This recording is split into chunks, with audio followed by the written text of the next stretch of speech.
Welcome to my channel यामिनीज पाठशाला। आप सभी का यामिनी की पाठशाला में स्वागत है। इस वीडियो के अंदर आज हम डिस्कस करेंगे चिकित्सालय में रोगी प्रवेश की क्या प्रक्रिया रहती है, किस प्रकार से एक रोगी का चिकित्सालय में प्रवेश किया जाता है। व्याधि विनिश्चय परीक्षण व समुचित चिकित्सा प्रदान करने के लिए एक जो रोगी होता है वो चिकित्सालय में आता है ताकि उसकी व्याधि का समाधान किया जा सके। आर्थिक अवस्था में रोगी को तुरंत चिकित्सा लाभ लेने के लिए शीघ्र ही शीघ्र उसके लिए शैय्या की व्यवस्था करनी पड़ती है और ये जो कर्तव्य होता है वो एक परिचारक का होता है।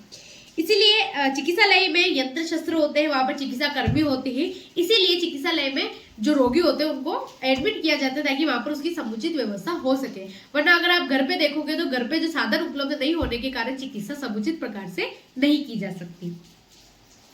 चिकित्सालय का वातावरण रोगी के घर के वातावरण से भिन्न रहने के कारण वह हमेशा भयभीत या चिकित्सा कर्मी के प्रति आकर्षित रहता है। क्या होता है कि अगर कोई रोगी आता है तो रोगी क्या होता है, उसका घर का वातावरण अलग है, वो वहां पर कंफर्टेबल रहता है। लेकिन अगर वो चिकित्सालय में आता है तो वहां पर एक तो वो कंफर्टेबल नहीं हो पाता, दूसरा वो सभी अनजान है उसके लिए। चिकित्सक अनजान है, परिचारक अनजान है, अन्य रोगी अनजान है या अन्य जो चिकित्सा कर्मी है वो अनजान है, तो उनके ऊपर एकाएक भरोसा नहीं कर पाएगा, इसीलिए वो शंकित रहता है। तो इस समय एक परिचारक का कर्तव्य होता है कि उसको इस तरीके से विनम्रता से या फिर अच्छे भावना से समझाए कि वो अच्छे से उसको पैम्पर करे ताकि वो आराम से वहां पर कंफर्टेबल भी हो सके और चिकित्सा जो भी है उसकी चिकित्सा जो भी की जा सके वो उसके ऊपर शंकित ना हो।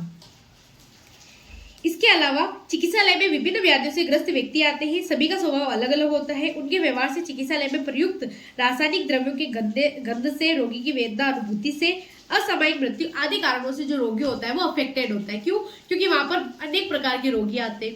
कभी कोई किसी की क्या प्रॉब्लम हो रही है, कभी किस प्रकार की प्रॉब्लम हो रही है, कभी किसी की असामयिक मृत्यु हो रही है। तो इस सभी से जो रोगी होता है वो अनकंफर्टेबल हो जाता है। तो इस समय भी एक परिचारक का कर्तव्य है कि उसको विनम्रता से समझाए। कभी कभी चिकित्सा कर्मियों के उपेक्षित व्यवहार के कारण भी व्याधि शमन के लिए चिंतित हो जाता है। कभी कभी क्या होता है, जो डॉक्टर होते हैं या जो परिचारक होते हैं वो थोड़ा उपेक्षित व्यवहार कर देते हैं, कभी डांट देते हैं या कुछ कह देते हैं। तो इसलिए भी क्या होता है, जो रोगी होता है वो थोड़ा शंकित और ज्यादा हो जाता है। तो इस समय ये ध्यान रखना चाहिए कि आप जो रोगी है उसको अच्छे से पेम्पर करें, उसे अच्छे से समझाएं और उसके साथ विनम्र व्यवहार करें। परिचारक ही रोगी के अधिक सानिध्य में रहता है। उस समय उसका कर्तव्य है कि वह अपने व्यवहार से रोगी द्वारा बताई गई समस्त समस्याओं का यथोचित सामान्य कर चिकित्सा लाभ के लिए प्रेरित करे। तो इसीलिए परिचारक ही उसको अच्छे से देखता है, उसकी देखभाल करता है, उसको सारे कार्य करवाता है। तो इस समय एक परिचारक का ही कर्तव्य है कि उसको इस तरह से ट्रीट करे ताकि वो अच्छे से चिकित्सा का लाभ ले सके। जो रोगी अपने दैनिक कार्य को संपादित स्वयं कर लेते हैं उनके लिए चिकित्सालय भवन में शौचालय, मूत्रालय, स्नानागार आदि की जानकारी उन्हें वहां जाने से पहले दे देनी चाहिए। कि जो खुद कर सकता है तो उसको बता देना चाहिए कि यहाँ शौचालय है या मूत्रालय है या पीने की व्यवस्था है, ताकि वो स्वयं के कार्य खुद कर लेगा। लेकिन जो असहाय है, दुर्बल है या फिर असमर्थ है, उनको परिचारक को खुद वो सामान जो भी उसके काम है, कार्य है, जो भी दैनिक कार्य है उनको संपादित करने में उनकी मदद करनी चाहिए। इसके अलावा अशक्त रोगियों को एक स्थान से दूसरे स्थान पर ले जाने के लिए व्हील चेयर एवं एक शैय्या से दूसरी शैय्या पर स्थानांतरित करने के लिए स्ट्रेचर की व्यवस्था करनी चाहिए। भाई चाहे कोई असहाय व्यक्ति है, उसको ट्रीटमेंट के लिए, सर्जरी के लिए या फिर उसको चिकित्सक के पास ले जाने के लिए वो खुद चलने में असमर्थ है, तो ऐसी स्थिति में परिचारक को चाहिए या तो उसके लिए व्हील चेयर का प्रयोग करे या स्ट्रक्चर का प्रयोग करे, ठीक है, ताकि वो उसको आसानी से उसे कोई दिक्कत या कोई परेशानी न हो। महिला रोगी के भर्ती रहने या महिला वार्ड में फीमेल नर्स तथा पुरुष वार्ड में मेल नर्स को ड्यूटी देनी चाहिए ताकि वो उनके साथ कंफर्टेबल रहे। अगर महिला कोई पेशेंट है तो उस समय महिला नर्स का होना जरूरी होता है और मेल अगर रोगी है तो मेल नर्स का होना या मेल कंपाउंडर का होना जरूरी होता है ताकि वो उनके साथ कंफर्टेबल रहे और उनको अपनी भावनाएं या फिर अपने जो भी लक्षण है, सिम्टम्स है वो बता सके। रोगी को गंभीर स्थिति होने पर उसे अकेला वार्ड में नहीं छोड़ना चाहिए। वो ज्यादा ही परेशान हो रहा है या फिर उसकी जो हालत है वो बहुत खराब है या फिर वो अत्यधिक जो है उसको रोग हो रहा है या कोई भयंकर रोग हो रहा है, तो उस समय एक रोगी को अकेला नहीं छोड़ना चाहिए, या तो परिचारक रहे या परिजन को साथ में रहना चाहिए। अब आता है अंतरंग विभाग में रोगी का प्रवेश, कि किस प्रकार से अंतरंग विभाग में रोगी का प्रवेश करवाना चाहिए। चिकित्सालय में रोगी के आने पर परिचारक को शिष्ट व्यवहार करते हुए विनम्रता पूर्वक उसके प्रश्नों का यथोचित समाधान करते हुए प्रवेश कराना चाहिए। कोई रोगी आया है आपके पास, वो आपसे पूछ रहा है कि मुझे ये प्रॉब्लम हो रही है, ये हो रहा है, मेरे को कहाँ जाना है, कौन से डॉक्टर के पास, तो आपको उसके प्रश्नों को अच्छे से सुनना चाहिए, उनका समाधान करके उसको प्रवेश कराना चाहिए। रोगी को किसी भी प्रकार की परेशानी न हो, इसके लिए अपना परिचय देते हुए अन्य कर्मियों का भी परिचय देना चाहिए, वो आपको बुला सके। इसके लिए आप उसका अपना भी परिचय दे दें, क्योंकि वो अगर एडमिट हुआ है चिकित्सालय में तो 3 दिन, 5 दिन, 7 दिन, 12 दिन जो भी है वो रहेगा। उस समय अगर आपका परिचय आप देंगे तो वो भी कंफर्टेबल होगा आपके साथ में। इसके अलावा जो भी अन्य कर्मचारी है उनका भी परिचय दे देना चाहिए। इसके अलावा रोगी को मूत्रालय, शौचालय, वहाँ पे स्नान घर जो है, उसके पीने की व्यवस्था कहाँ है, पानी पीने की व्यवस्था, वो सभी भी एक रोगी को बता देनी चाहिए। अगर रोगी असहाय है तो उसे आप, एक परिचारक का कर्तव्य है कि वो उसे उसका जो भी दैनिक कार्य है वो करवा दे। आत्तिक अवस्था और दुर्घटनाग्रस्त अवस्था में परिचारक को अपनी दक्षता, बुद्धि कौशलता का परिचय देते हुए शीघ्र अतिशीघ्र शैय्या का प्रबंधन करें, ताकि उसे जल्दी से जल्दी चिकित्सा दी जा सके। इसके अलावा उसके साथ जो परिजन आते हैं उनको भी सारे नियम, उसके पथ्यापत्ति, उसके औषधि के बारे में, सबके बारे में अच्छे से समझा देना चाहिए, ताकि वो भी उनका ख्याल रख सके।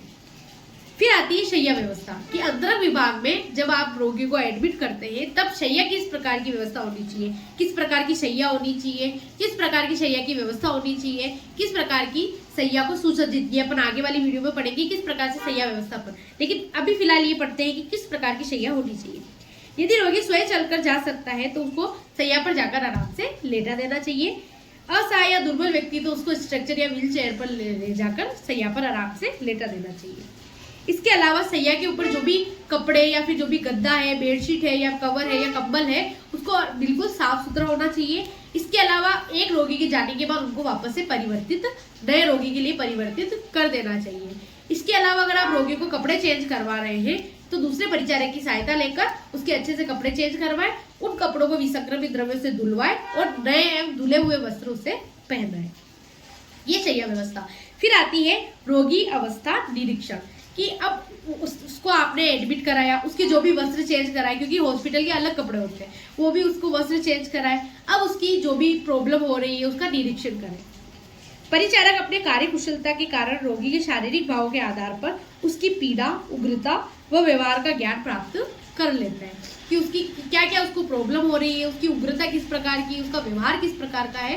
तो ये जो परिचारक होता है वो देखकर पता लगा लेता है।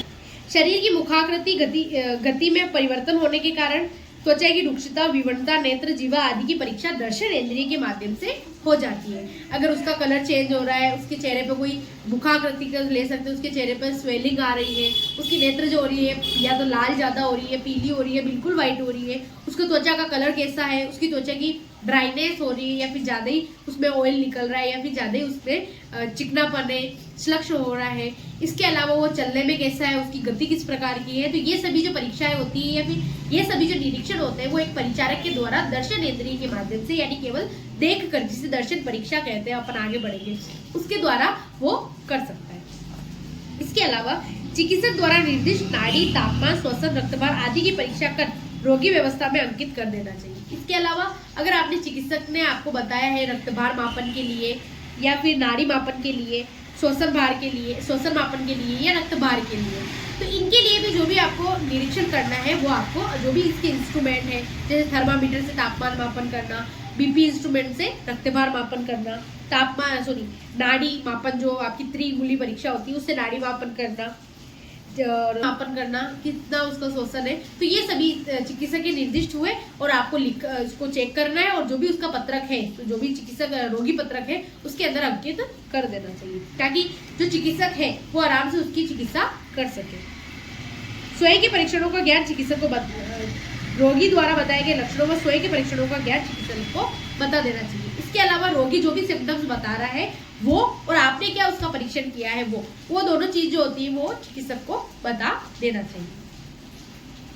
चिकित्सक द्वारा निर्दिष्ट प्रयोगशाला परीक्षण जैसे एक्सरे, सोनोग्राफी की रिपोर्ट व्यवस्था पत्रक के साथ संलग्न कर देनी चाहिए। अगर उसको कोई ऐसी बीमारी है जिसमें सोनोग्राफी, एक्सरे या कोई भी प्रयोगशाला परीक्षण किया जा रहा है, ब्लड टेस्ट कराया जा रहा है, मूत्र टेस्ट कराया जा रहा है, तो इस चीज में जो भी उसकी रिपोर्ट आती है, जो भी आप टेस्ट कराते हो उसके बाद जो रिपोर्ट आती है वो उसकी जो भी रोगी पत्रक है उसमें संलग्न कर देनी चाहिए ताकि आप चिकित्सक को दिखा सके। तो इस प्रकार से एक रोगी की निरीक्षण करते हैं। इसके अलावा रोगी क्या होता है, अचानक आता है, आर्थिक अवस्था में आता है तो वो अपना आभूषण वगैरह पहन के आते हैं। तो ऐसे में परिचारक का कर्तव्य होता है कि उसने जो भी आभूषण पहन रखे हैं, जो भी उसके पास पैसे इत्यादि है, वो या तो उसके जो भी परिजन आए हैं उनको अच्छे से संभलवा दे, या फिर अगर परिजन नहीं संभाल रहे या फिर परिजन उपस्थित नहीं है तो उसकी जो भी पर्ची है उसके नाम की पर्ची बनाकर जो हॉस्पिटल में लॉकर होते हैं वहां पर संभाल कर रख दे, ताकि रोगी जब जाए हॉस्पिटल से तब उसे वापस से संभलवा दे। क्योंकि क्या होता है कि हॉस्पिटल में अलग अलग रोगी के अलग अलग पेशेंट होते हैं, अलग अलग रोग के अलग अलग पेशेंट होते हैं और हर रोगी के साथ कोई ना कोई परिजन आता है, तो सामान का इधर उधर होना या चोरी होना ऐसी संभावना रहती है। तो ऐसी स्थिति में आप अगर ये अपनाएंगे, ये आप जो भी नियम है अपनाएंगे, जिससे आपको भी परेशानी नहीं होगी और रोगी या परिजन जो है उनको भी किसी प्रकार की परेशानी नहीं होगी। फिर आता है व्यक्तिगत आंकड़ों का संधारण करना, यानी कि उसका जो भी पर्सनल जो भी उसके आंकड़े हैं उनको, जैसे उसका नाम क्या है, उसकी उम्र क्या है, उसके पिता का नाम, उसका एड्रेस, उसके कौन सा रोग हो रहा है, उसके रोग के सिम्टम्स क्या है, ये सभी चीजें जो होती है वो रोगी पत्रक में लिख देनी चाहिए ताकि चिकित्सक जब उसे चेक करे तो उसके बारे में उसकी जानकारी एक पत्रक पर दी जा सकती है। इसके अलावा एक विचारक को चाहिए कि जो भी उसकी रिपोर्ट, जैसे कि अपन ने पढ़ा कि जो भी उसकी रिपोर्ट है या फिर जो भी प्रयोगशाला परीक्षण की रिपोर्ट है वो सभी रिपोर्ट भी उस पत्रक में ही साथ लगा दे ताकि चिकित्सक उसको भी देख सके।